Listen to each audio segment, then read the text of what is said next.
My wife didn't just try to leave me. She tried to erase me from my kids' lives. And the worst part? I let her do it for a while. Folks, Uncle Mickle here. I know that sounds crazy. I know some of you are already shaking your heads, thinking, no man should ever let that happen. But before you judge me, stay with me. Because what I found later, what I chose to do with it, changed everything. Before I get into this, do me a favor and drop a comment telling me where in the world you're watching from, and what time it is right now. And if stories like mine hit you where it hurts, go ahead and hit that like button and subscribe. Helps Uncle Mickle keep bringing you the truth nobody else wants to talk about. All right, let me pull you back to where this really started. 2 years ago, suburban Ohio. A quiet street with trimmed lawns, flagpoles on porches, and kids riding bikes until the streetlights came on. That was my world. I was 46 years old, divorced but still a father. 2 kids, my son David, 16 at the time, and my daughter Lily, just turned 13. Their mother, Sarah, and I had been married almost 18 years before things fell apart. No screaming matches at the end. No police. Just exhaustion. 2 people who stopped talking and started resenting. When we divorced, we agreed on one thing that mattered most. The kids would never be used as weapons. Or at least, I thought we agreed. At first, things looked normal as divorce life gets.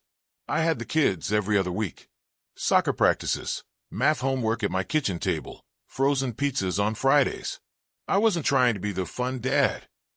I was just trying to be steady, and I believed Sarah was doing the same. I didn't talk bad about her. Ever. Even when it hurt. Even when David asked, "Why did you and Mom really split?" I'd say, "Sometimes adults grow apart. That's all." I thought that restraint mattered. I thought silence was maturity. That's something I didn't understand then. The first sign didn't come as a big explosion. It was small, almost invisible. One afternoon, David didn't look me in the eye when I picked him up. Lily stayed glued to her phone, shoulders tight, like she was bracing for something. I remember joking, "All right, who's mad at me today?" Nobody laughed. At dinner that night, David barely touched his food. Lily asked if she could eat in her room. That was new. We always ate together. Always. I told myself it was teenage mood swings. Hormones. School stress. Every parent makes excuses like that. It's how we survive. But then David said something that stuck. "You don't have to pretend, Dad." I asked him what he meant. He shrugged. Said, "Never mind." That was the moment a quiet thought entered my head. Not panic. Not anger. Just a thin, uncomfortable question. Pretend about what? I didn't push him. That's important. I let it go. Because at the time, I still believed in the rules. Still believed that if I stayed calm, stayed respectful, things would straighten themselves out. Looking back, that was my mistake. Or maybe it was the reason everything worked out the way it did. Because over the next few weeks, the distance grew. Texts went unanswered. Phone calls felt short, polite, like I was talking to co-workers instead of my own kids. And then came the line that told me this wasn't random. Lily looked at me one night and said, "You're not the victim here." I didn't argue. I didn't defend myself. I just nodded, because in that moment, I realized something was already happening behind my back, and I had no idea how far it had gone. Before everything cracked open, life had a rhythm to it, a quiet one, predictable. And at my age, predictability felt like peace. On my weeks with the kids, mornings started early, coffee before sunrise, David stomping down the stairs half awake, earbuds already in, Lily taking forever in the bathroom, singing under her breath, always off-key. I'd remind them to grab jackets. They'd forget anyway. Same routine every time. I wasn't rich. I wasn't flashy.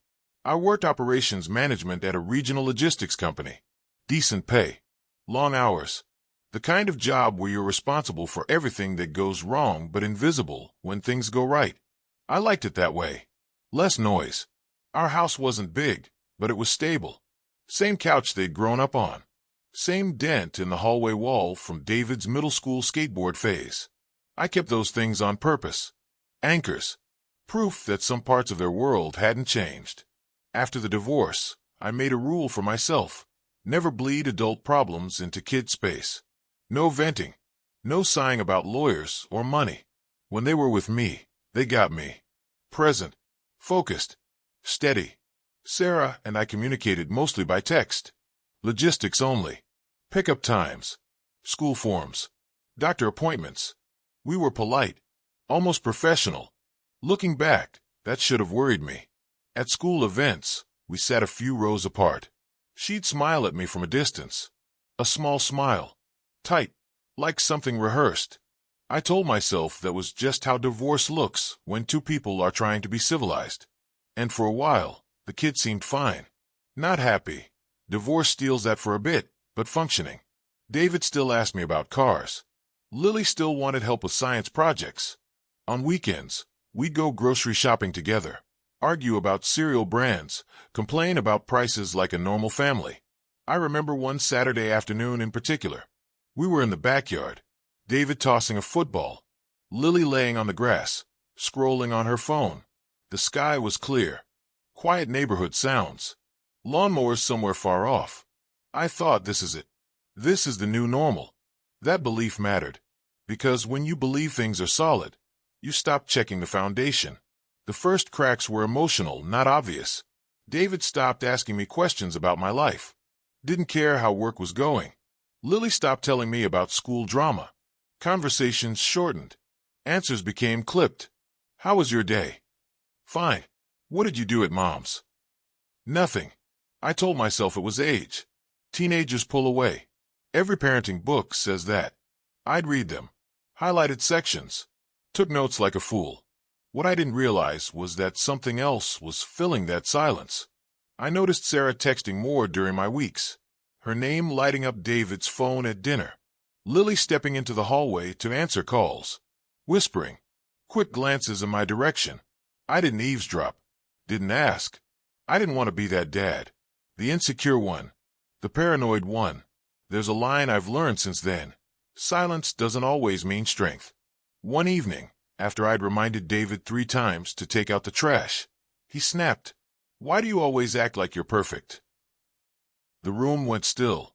I asked him where that came from. Calm. Measured. The way I always handled conflict. He shrugged again. That shrug became familiar. Defensive. Dismissive. Just saying.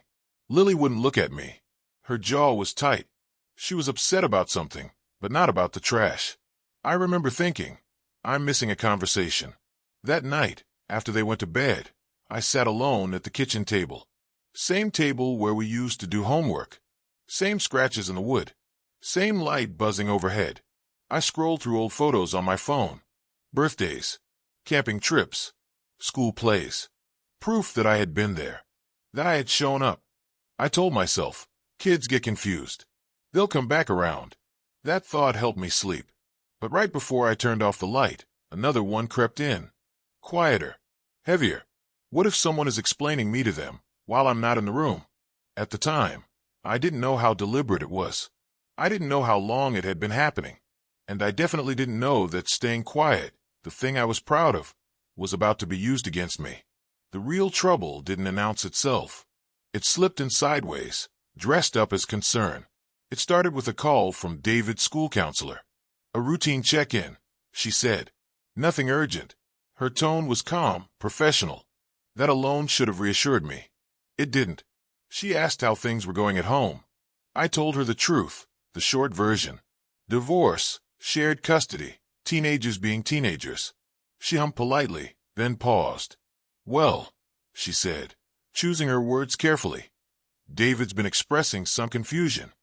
Confusion is a soft word. Harmless sounding. But the way she said it made my stomach tighten. She told me David had mentioned feeling emotionally unsafe. That he felt pressured sometimes. That he worried about disappointing me. I asked her directly. Did he say I did something to him? Another pause. No, she said. Not exactly. That phrase stuck with me. Not exactly. When I hung up, I sat in my car for a full 10 minutes, engine off, hands on the steering wheel. I replayed every interaction I'd had with my son over the last year. Every raised eyebrow. Every sigh. Every time I told him to do his homework, or clean his room. Nothing lined up. That night, I tried something different. No questions. No lectures. Just space. I ordered pizza. Let them pick the movie. Sat on the couch and stayed quiet. Halfway through the film, Lily said something without looking at me. Mom says you don't really listen. I didn't react. That's important. I kept my eyes on the screen. I asked calmly, "Is that how you feel?" She hesitated, long enough for the tension to thicken. "I don't know," she said. "She just worries." Worries. Another soft word. I nodded, took a breath, let it pass. Inside, something clicked into place. Not proof, not certainty, but pattern. Over the next few weeks, the comments stacked up. Never accusations, never outright lies. Just framing. "You always make things about rules." "Mom says you're hard to talk to." "She thinks you hide stuff." Each one landed like a paper cut. Small, dismissible, but together they bled. I noticed changes in their behavior. David started recording conversations on his phone, badly hidden. Lily asked questions that felt rehearsed. "Why don't you like Mom's new friends?" "Do you get angry when people disagree with you?" Questions don't come out of nowhere. Someone plants them. I still didn't confront Sarah. I wanted to be sure. Accusing someone without proof doesn't end well, especially when kids are involved. So I watched. I listened. I waited. The inciting moment, the one that removed all doubt, came on a Wednesday afternoon. I was at work when my phone buzzed. It was a text from Lily. "Are you mad at us?" I replied immediately. "No. Why would I be?" Three dots appeared. Disappeared. Appeared again. "Mom says you are. She says you just don't say it out loud." I stared at that screen longer than I care to admit. That wasn't confusion. That was narrative. I asked Lily where she was. She said she was with her mom. I told her I loved her. Told her we'd talk later. I didn't correct the lie. That was a conscious choice. That night, I pulled out a legal pad. Old school. Pen and paper. I wrote down every odd comment, every behavioral shift, every phrase that sounded like it came from someone else's mouth. Patterns emerged fast once I stopped denying them. I wrote one sentence at the top of the page and underlined it. "This is being done quietly." And then I wrote another beneath it. If it's quiet, it leaves records. Texts, emails, call logs, screenshots. People forget those exist when they think they're being careful. I didn't feel rage yet. I felt clarity. A cold, steady focus. There's a moment when your instincts stop whispering and start speaking plainly. That was mine. I didn't understand it then. But the silence I've been maintaining? It was already changing how the story would end. Because once you know someone is shaping the truth, the worst thing you can do is argue emotionally. The best thing you can do is document everything. And that's when I decided to stop reacting and start paying attention. I didn't go digging right away. That's something people get wrong when they hear stories like this. They imagine some dramatic late-night snooping session, fingers shaking, heart racing. It wasn't like that. It was slow, methodical, almost boring. I started with what I already had. Old messages, calendar invites, shared emails from when Sarah and I were still coordinating school stuff together. I wasn't looking for betrayal at first. I was looking for tone. Tone tells you more than words. I noticed how often Sarah framed things as concern rather than accusation. "I just worry about how your dad handles stress. I don't want you caught in the middle. I'm only telling you this so you understand." Those phrases appeared again and again. Always reasonable. Always deniable. I didn't confront her. I didn't even hint that I noticed. That restraint wasn't easy, but it mattered. The first real crack came from an unexpected place, Lily's tablet. She'd left it on the kitchen counter when she went to shower. A message popped up on the lock screen. Sarah's name. Preview text visible. "You don't have to tell him everything." That line froze me. I didn't unlock the tablet. Didn't scroll. I didn't need to. That single sentence told me more than 100 arguments ever could. I wrote it down on my pad. Date, time, exact wording. That wasn't the worst part. The worst part was what followed. Over the next few days, more notifications appeared. Not just from Sarah. From her sister, Jennifer. from a close friend, Michael. Adults. Grown people. All reinforcing the same idea, that I was someone to be managed, not trusted. I wasn't being portrayed as dangerous. That would have been easier to fight. I was being portrayed as unreliable. There's a line that still rings in my ears. He means well, but he doesn't see how he affects people. That one came from a screenshot Lily accidentally sent me instead of her mother. She deleted it within seconds. Too late. That screenshot changed everything. I sat at the kitchen table, hands folded, staring at my own name being discussed like a problem to solve, like I was an unstable appliance that might short-circuit if used wrong. I didn't cry. I didn't yell. I felt something worse. I felt erased. I realized then why the kids had been distant, why they'd been guarded. They weren't pulling away from me. They were protecting themselves from a version of me that didn't exist. That realization hit low. Lower than anger. Lower than betrayal. I asked myself a hard question. If I explain this emotionally, will they believe me? The answer was no. Because Sarah hadn't just planted doubts. She'd planted a framework. A story where my defense would sound like manipulation. That's when I knew confrontation would fail. I needed proof that spoke for itself. So I started collecting. Screenshots. Message threads. Metadata. I learned how to pull archived texts. How to retrieve deleted messages from cloud backups. I didn't need all of it. I needed patterns. And the patterns were brutal. Messages sent right after my parenting time ended. Conversations framed as checking in, that lasted hours. Specific phrases repeated across different people. It wasn't paranoia anymore. It was confirmation. I found one message that made me stop breathing for a moment. Sarah had written to Lily. He's not being honest with you. He never was with me either. That line was a knife. Because it wasn't about me anymore. It was about rewriting the past. I didn't sleep that night. I kept thinking, this isn't a mistake. This is strategy. By morning, my doubt was gone. Replaced by something heavy and settled.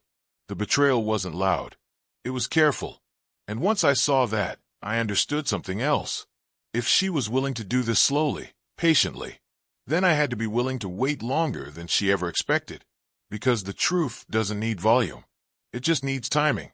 And I finally knew when I would stop staying quiet, and what it would cost everyone involved. Once you see the shape of a thing, you stop reacting to it emotionally. That's the moment pain turns into calculation. I didn't wake up angry anymore. I woke up focused. Every morning, I reviewed what I had. Not obsessively, just enough to stay clear. I organized screenshots by date. I highlighted repeated phrases. I noted who was involved and when. I didn't tell a soul what I was doing. Not friends. Not co-workers. Not even my brother. Because once you speak a plan out loud, it stops being clean. It gets opinions attached to it. And opinions muddy execution. I asked myself one question over and over. What do my kids actually need to see? They didn't need to hear my side. They didn't need my explanations.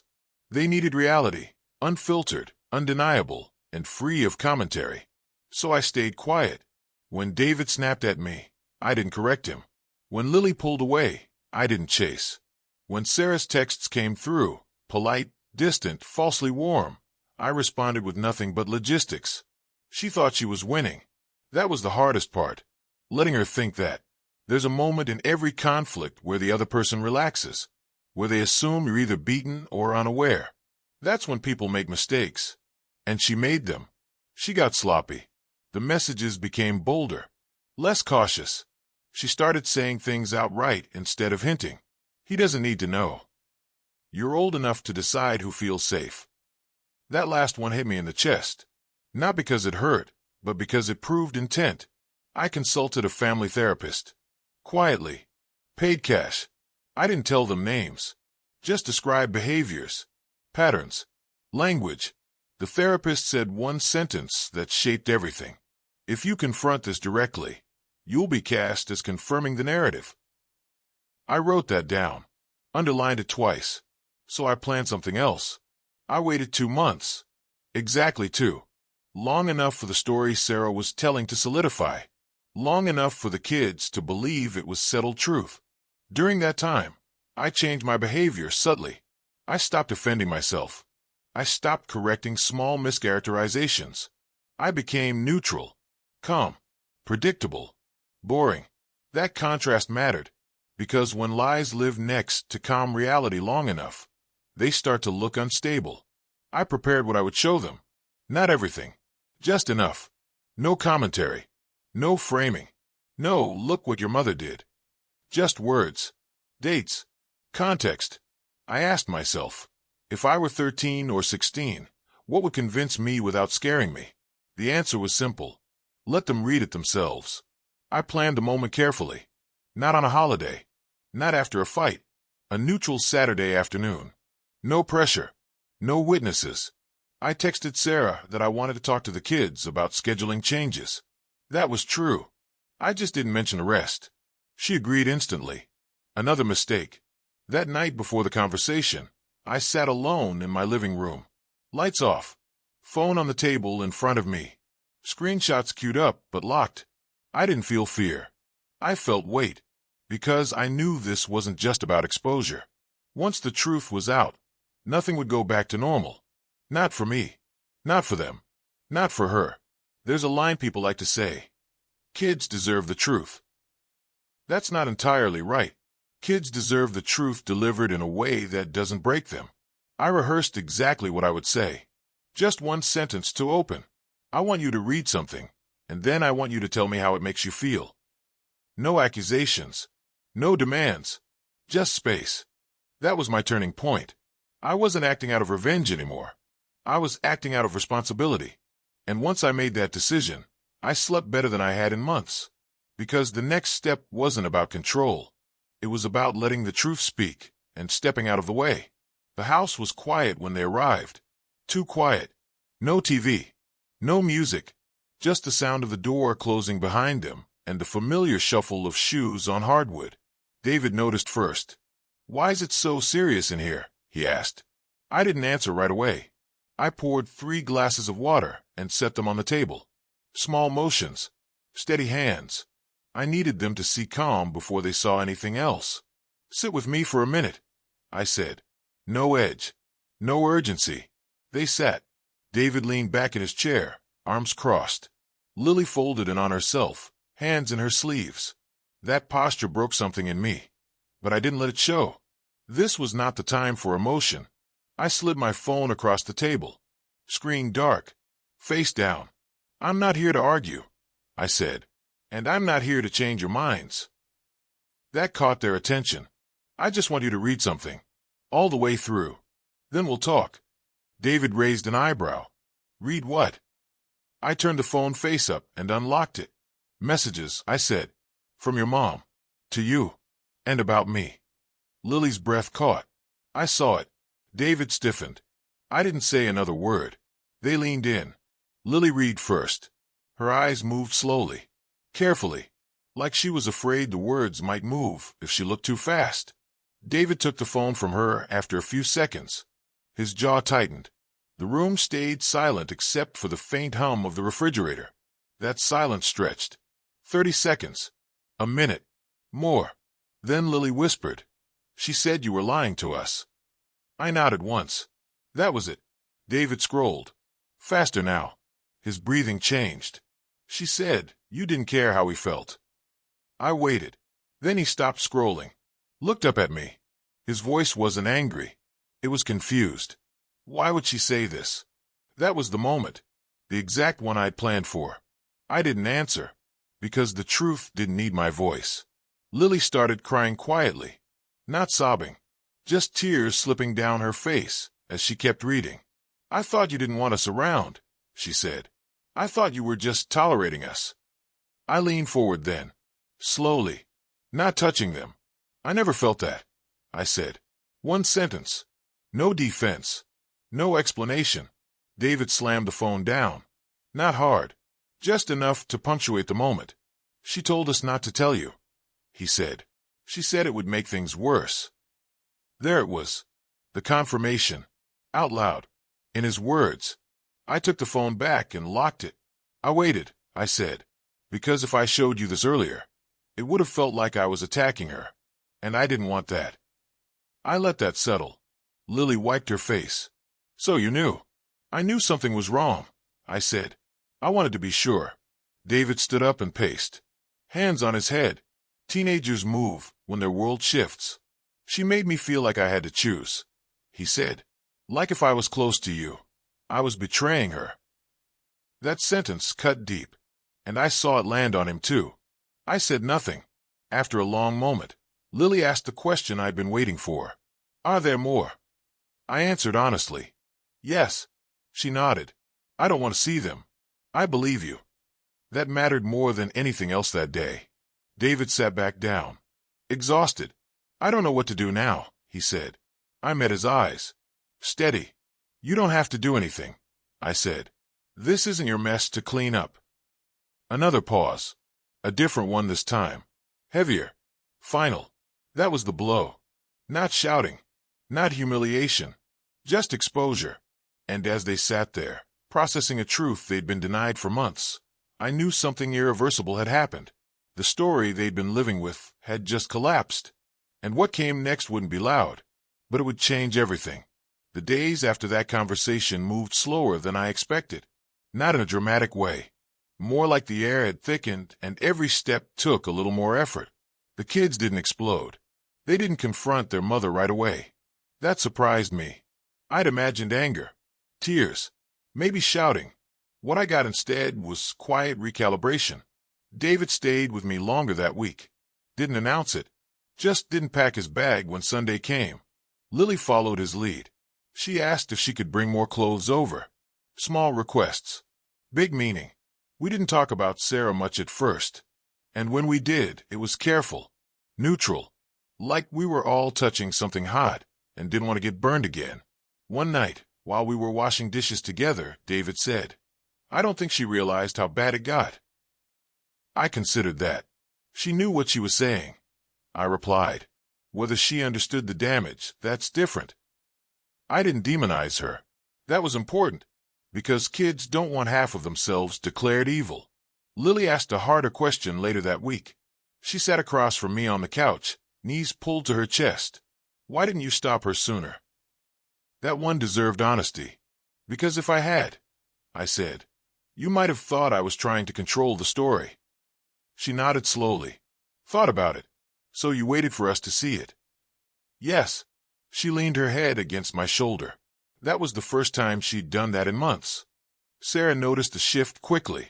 Her texts came faster, more emotional, less composed. Why aren't the kids answering me? I feel like you've turned them against me. I responded once. I showed them the messages. I didn't add anything. That was all. She didn't reply for 3 days. When she finally did, it wasn't an apology. It was defensiveness, explanations, justifications. She said she was protecting them, that she felt pushed, that she never meant for it to go this far. I didn't argue, because by then, the kids were seeing the difference on their own. David told me she asked him what I'd said. He told her. He didn't say much. He just let us read. That sentence did more than any confrontation ever could. There were consequences. Not dramatic ones, but real. Custody arrangements shifted. Therapy sessions were added. Boundaries got formalized. Sarah wasn't cut off, but she was no longer the sole narrator. Trust doesn't snap back into place. It rebuilds in layers. Slow ones. There were awkward dinners, missed calls, long silences in group texts. But there was also something new. Honesty. One night, months later, Lily said something that still stays with me. I don't think Mom hates you, she said. I think she hates how things ended. That's a heavy thing for a kid to carry. And it reminded me that nobody walks away clean from these situations. As for me, I learned to let go of the need to be liked, especially by people invested in misunderstanding you. I stopped over-explaining. I stopped shrinking myself to keep the peace. And slowly, my relationship with my kids settled into something stronger than before.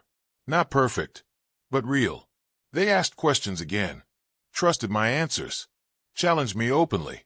One evening, David said, half joking, "You're actually way calmer than Mom said." I smiled at that, didn't say a word, because sometimes the best response to a lie is living in a way that makes it impossible to maintain. The storm had passed, not without damage, not without scars, but the foundation held, and for the first time in a long while, I felt like we were standing on solid ground again. That's when I knew it was time to step back and leave them with something lasting. Time has a way of sanding down the sharp edges, not erasing them, just making them easier to hold. A year has passed since that afternoon at the kitchen table. The house feels different now, lighter, not because everything is fixed, but because nothing is hidden anymore. David's finishing high school, taller than me now, still figuring out who he wants to be, but no longer carrying a story that wasn't his. Lily laughs again, the real kind, the kind that fills a room without permission. We talk about real things, hard things, sometimes about their mom, sometimes about me. I don't pretend I handled everything perfectly. I didn't. Silence can protect, but it can also confuse. I own that. What I learned is this: kids don't need a flawless parent. They need a consistent one. Someone whose words match their behavior over time. There's a difference between defending yourself and letting the truth defend you. I used to think strength meant speaking up immediately, correcting every misunderstanding, fighting every falsehood. Now I know better. Strength is knowing when to wait, because lies rely on urgency. They need reactions. They need noise. Truth doesn't. Truth can sit quietly and still win. I didn't expose my kid's mother to punish her. I exposed the situation to stop it from poisoning something that mattered more than my pride. And that's the part people miss. This wasn't revenge. It was containment. If you're listening to this and you're in the middle of something similar, being misrepresented, quietly undermined, slowly rewritten, here's what I want you to hear. You don't have to rush. You don't have to scream. You don't have to convince anyone who's already committed to misunderstanding you. Document. Stay grounded. Be consistent. And when the moment comes, let facts speak in their own voice. There's a line David said to me recently, just passing by the doorway. "I'm glad you didn't make us choose." That line told me everything I needed to know. Because when adults force kids to pick sides, everybody loses. But when you give them clarity instead of pressure, they find their own footing. I don't hate my ex-wife. I don't wish her harm. I wish she'd made different choices, but wishing doesn't change the past. What has changed the future is modeling something better. Accountability, boundaries, and the courage to stay calm when chaos wants a reaction. So that's my story, folks. If it resonated with you, go ahead and hit that like button, subscribe to the channel, and tell me in the comments where you're listening from. I want to know how far Uncle Mickle's voice travels. And here's the final thing I'll leave you with. When the truth is on your side, patience isn't weakness, it's power.